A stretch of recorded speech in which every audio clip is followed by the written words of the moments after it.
પર નજર કરીએ તો વડોદરામાં ગણેશ પ્રતિમા પર ઈંડા ફેંકવાનો મામલે કાવતરાખોર સાદિકા સિંધીની ધરપકડ કરવામાં આવી છે। મુખ્ય આરોપી જુનેદ સિંધીની માતા છે સાદિકા સિંધીની ધરપકડ કરવામાં આવી। સાદિકાનો પતિ સલીમ વોન્ટેડ આરોપી છે।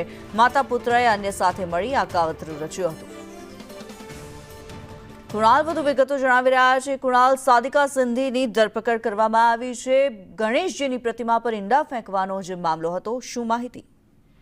26મી તારીખે ગણેશજીની પ્રતિમા પર ઈંડા ફેંકવા મામલે પ્રાથમિક રીતે 3 લોકોની ધરપકડ કરાઈ હતી। ત્યારબાદ પૂછપરછમાં એક બાદ એક ખુલાસા થઈ રહ્યા છે, જેમાં સમગ્ર કાવતરું હોવાનું સામે આવ્યું હતું। ગતરોજ અજમેરથી પોલીસે જુનેદ સિંધી સહિત 3 લોકોની ધરપકડ કરી હતી અને સરઘસ કાઢવામાં આવ્યું હતું। આ વચ્ચે સાદિકા સિંધી જે મહિલા છે તેની ધરપકડ કરવામાં આવી છે। સાદિકા સિંધી મુખ્ય કાવતરાખોર જુનેદ સિંધીની માતા છે અને મુખ્ય કાવતરાખોરમાં તે પોતે પણ સામેલ છે, એટલે કે સાદિકા સિંધી પણ મુખ્ય કાવતરાખોર છે। સમગ્ર મામલે સાદિકાના પતિ અને જુનેદના પિતા સલીમને પણ નોટિસ આપી હતી, પરંતુ તે હાજર થયો નથી। પોલીસે તેને વોન્ટેડ જાહેર કર્યો છે અને અત્યાર સુધીમાં 9 જેટલા આરોપીઓની હાલ પોલીસે અટકાયત કરી છે અને વધુ આંકડો પહોંચે તેવી શક્યતાઓ છે। જી, ધન્યવાદ કુણાલ આ માહિતી માટે।